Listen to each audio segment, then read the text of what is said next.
entendeu? É interessante. A gente fala assim, não quero agora, mas aí chega no 10º período, aquela emoção, sabe? De ter guardado alguma coisa. Aí vai deixar para organizar. Porque aí, tipo assim, se a gente for fazer a festa, a Tati, a cara dela. Depois a gente vê isso aí, gente. Então tá. Vai lá, Tati. Eu não vi que a Tati tinha voltado.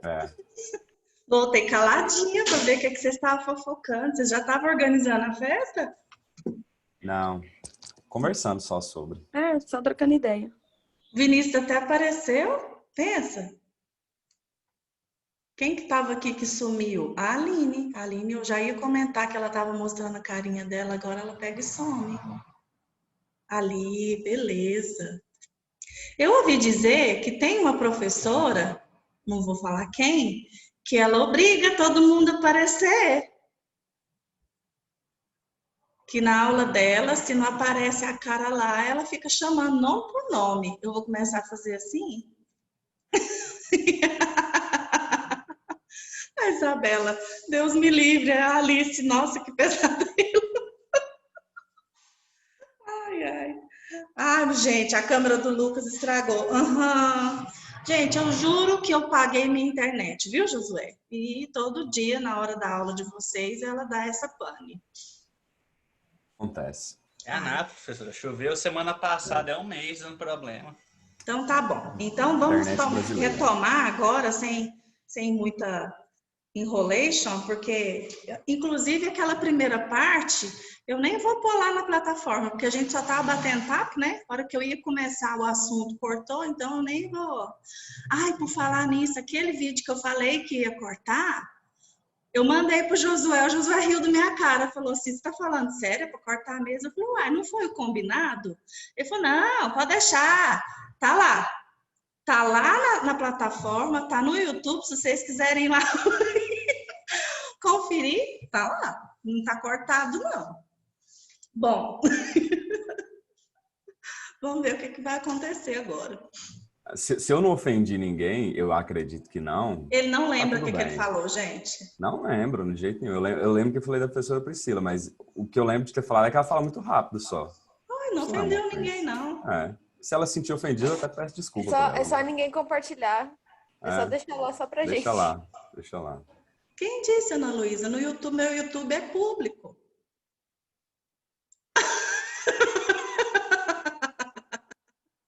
Achei que o vídeo ficava não listado. Eita, né? Agora já era também, então. Eita, né? Mas eu não sou muito popular, não. Tem poucas visualizações lá. Eu não fiz nenhum, assim... eu não faço nenhuma propaganda, nenhum merchan de...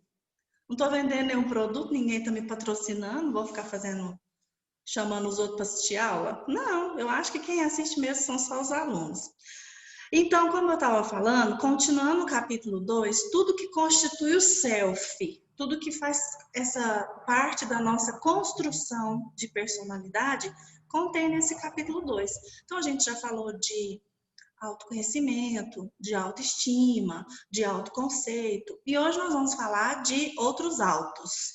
Autocontrole, autoeficácia, e vamos conversar também sobre a autodeterminação em contrapeso com o desamparo aprendido, que tem tudo a ver dentro de um conceito psicoterapêutico. É muito interessante essa temática. Então, para a gente falar sobre autocontrole percebido, o que é autocontrole? Eu acho que a palavra, ela já é autoexplicativa. Tá cheio de auto aqui na aula hoje. A palavra autocontrole, ela já se explica.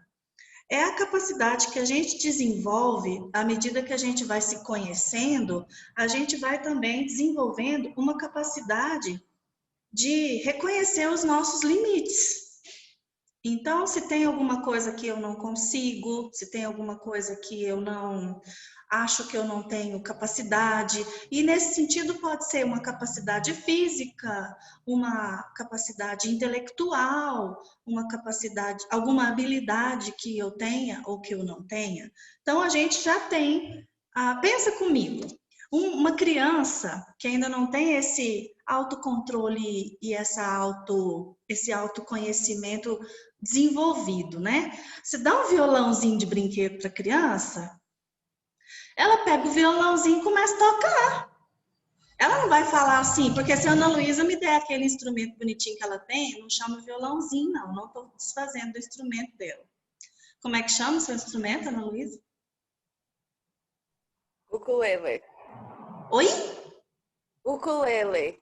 Ukulele. Assim? É havaiano? Essa língua? Ukulele, é havaiano. Uhum. Então, se eu der esse instrumento da Ana Luísa, alguém me der, eu vou falar, não, eu não sei tocar, não. Eu não tenho essa habilidade, certo? Mas se der para uma criança, ela pega e manda ver e acha que está fazendo um sucesso e acha que está tocando no ritmo e no tom certo. Por quê, gente? Porque a criança ainda não desenvolveu autoconhecimento e nem autocontrole. Autocontrole também no sentido de censura. À medida que uma criança vai se desenvolvendo, ela já vai entendendo o que é certo, o que é errado, ela já vai entendendo limites, aqui pode, aqui não pode, isso minha mãe deixa, isso a lei permite, e a gente vai desenvolvendo, amadurecendo, e nós já temos autocontrole. Se espera, né, que a gente tenha autocontrole, porque quem não tem é meio complicado, assim, tem algumas pessoas... Eu imagino que se a gente fosse fazer uma comparação de teorias, dentro da psicologia social se chama autocontrole. E dentro da psicanálise é a questão do desenvolvimento do superego. Eu penso nesse sentido, para a gente poder entender direitinho o que é autocontrole. Porque quando criança nós não temos superego. Isso vai se desenvolvendo ao longo da nossa evolução como ser humano, né? E aí, depois do conceito de autocontrole, a gente vai falar de autoeficácia. Autoeficácia é um conceito desenvolvido pelo Bandura. Vocês já ouviram falar do Bandura? Já tiveram alguma aula sobre Albert Bandura? Em qual disciplina? O que é que vocês ouviram falar dele? Ele tem várias teorias. Alguém lembra? Eu não lembro não, Tati, se teve aula, se teve matéria com esse cidadão aí. Em psicologia do desenvolvimento, a gente não estudou alguma coisa sobre isso? Porque eu acho que eu lembro desse nome, mas eu não lembro de nenhuma teoria assim específica. O Bandura é citado, sim, no desenvolvimento, mas eu, na verdade, não desenvolvi com vocês nenhuma das teorias dele, não que eu me lembre. Mas o nome dele realmente não é difícil de vocês... quem é da psicologia, assim como automaticamente reconhece alguns nomes, né, com o passar do tempo, vocês já têm conhecimento de alguns autores principais. O Bandura, sem dúvida alguma, é um dos autores da psicologia do desenvolvimento e ele pesquisou muito também dentro da psicologia social. E aí, o conceito que a gente vai conversar hoje sobre o Bandura é autoeficácia. O que vocês acham que é autoeficácia? Auto significa o que eu acho, tá? Mas eficácia em que sentido? Em ser assertivo nas coisas, eu imagino. Você ser eficaz em resolver certos conflitos seus. Uhum. É diferente de autoestima? Sim. Alguém mais quer dar uma ideia do que é autoeficácia? Ai, eu tô com medo de falar o que eu tô pensando. Mas é tão bom a gente falar sem medo de ser feliz, Bruna. Se tiver errado, a gente corrige, você nunca mais esquece. Ah, tá. Eu fico pensando que é tipo uma inteligência emocional, sabe? Que a pessoa ela tem um certo controle para lidar com as coisas. Tá no caminho, não tá errado não. É isso também. Aqui no livro, o conceito exato de autoeficácia é o senso de que nós somos competentes e eficazes e a gente, por causa disso, a gente se valoriza ou não, a gente se dá um valor ou não, porque a gente dá conta de fazer determinadas coisas. Eu vou compartilhar com vocês agora um slide que eu acredito que a técnica audiovisual ela fica melhor para a gente reter o conhecimento. Então, deixa eu ver onde que tá. O Tati, seria então o lance da autoeficácia é um dos pilares essenciais para... Como é que é o nome, gente? Meu Jesus amado, isso me fugiu a palavra. Ué, eu não dou conta de responder se você não souber. Você acabou de falar o termo aí mais cedo. Autoestima. Isso, exatamente. Ela que Autoeficácia. vai predizer o lance da autoestima. Ela anda junto com a autoestima. Ela aumenta a nossa autoestima. Quando a gente tem um senso de autoeficácia mais elevado, com certeza isso aumenta a nossa autoestima. Assim que o negócio aqui abrir, a gente abriu. Então, a teoria da autoeficácia, vamos conversar sobre ela. Opa! Parece que está pequeno, deixa eu aumentar aqui. A motivação e o desempenho que nós temos sobre nós mesmos, a ideia que a gente tem sobre nós mesmos, faz com que a gente se sinta eficiente ou não. Às vezes se a gente for desafiado para fazer determinada tarefa, para fazer determinada atitude, algumas pessoas se sentem motivadas quando são desafiadas. Eu já vi muita gente falar assim, mas se não me desafia, não. Né? E pode ser em qualquer situação da vida. Quando a gente se sente desafiado ou motivado, isso faz com que a gente aumente a ideia de que nós somos eficazes, que nós somos eficientes em algum sentido.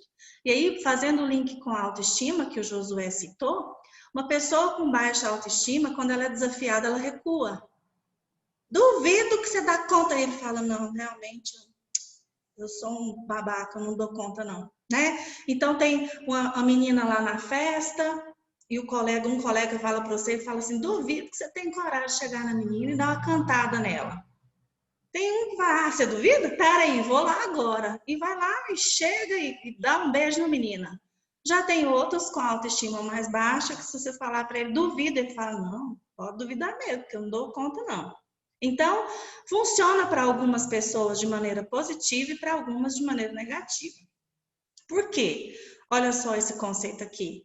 Pessoas com grande autoeficácia acreditam que elas são capazes de realizar tarefas. E elas sempre vão ser motivadas para aplicar o esforço que for necessário para elas efetuarem essa tarefa. Já pessoas que têm uma pequena autoeficácia, elas não se esforçam, não adianta, elas não conseguem se automotivar e é muito difícil, motivar externamente. Então, vamos seguir. A autoeficácia, olha só, outro conceito sem ser o que está no livro, mas também ajuda a gente a entender. É essa expectativa de que eu posso ter sucesso em alguma ação, em algum comportamento. E que isso vai trazer algum resultado positivo para a minha vida. Então, a nossa autoeficácia, ela não se relaciona com a autoestima no nosso valor próprio, mas a autoeficácia, ela se relaciona às coisas que a gente faz, às nossas habilidades, às nossas tarefas, às nossas ações. Então, toda vez que alguém elogia algo que você faz, você se sente bem, isso significa que você elevou a sua autoeficácia e não exatamente a sua autoestima. Apesar de que no senso comum ninguém utiliza essa palavra. Todo mundo fala, faz bem para a autoestima a gente ser elogiado, né? Então, é muito próximo, os dois conceitos estão muito próximos. E o Bandura, que é o Albert Bandura, que é esse estudioso da psicologia social, ele identificou 4 possíveis origens da autoeficácia. O que pode fazer com que a nossa autoeficácia se desenvolva, com que ela aumente. Quais são essas 4 origens? A primeira é as nossas realizações passadas. Se algum dia eu já conseguir realizar alguma coisa difícil, importante, que teve um peso para a minha vida, para a minha constituição como pessoa, isso faz com que, para os próximos desafios, eu continue acreditando em mim. Então, e o contrário também.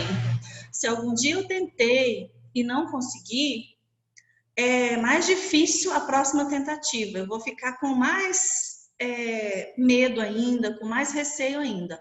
A gente pode pensar nisso, por exemplo, num concurso público, na prova de CNH, numa avaliação de entrevista de emprego, qualquer desafio que você foi numa competição, pode ser uma competição atlética, né? Uma natação, um judô, uma dança e etc. Então, quando a criança ganha uma medalha, mesmo que seja uma medalha de ouro de plástico, esse tipo de recompensa, esse tipo de atitude vai fazer com que ela sinta que ela é capaz no futuro de também conseguir fazer mais realizações. Então, não é errado premiar, não é errado recompensar, pelo contrário, a gente vai estar fazendo o quê? A gente vai estar contribuindo para o desenvolvimento da autoestima, da autoeficácia daquele indivíduo.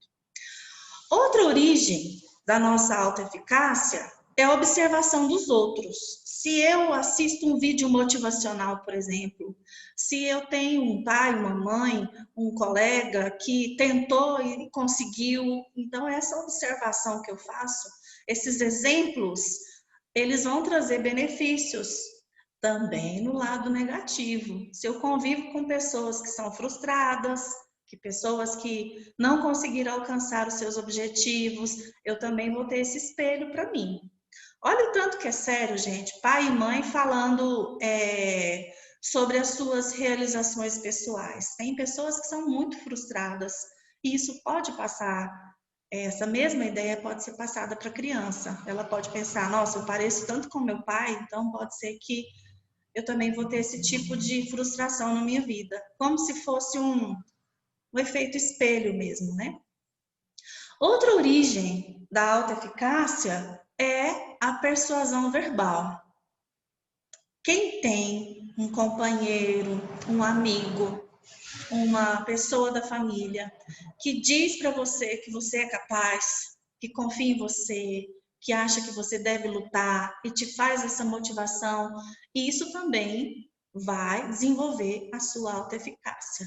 De novo, faz o contraponto. O oposto também. Se a criança na escola ouve, você é um pamonha, você é uma lesma, você não vai dar nada na vida, e todos essas palavras vão ecoar na vida dessa pessoa também para dificultar a autoeficácia dela. E por último, não menos importante, como origem da nossa autoeficácia, tem a verificação lógica. O que significa essa verificação lógica? Eu não vou enfrentar um problema sem saber exatamente do que se trata.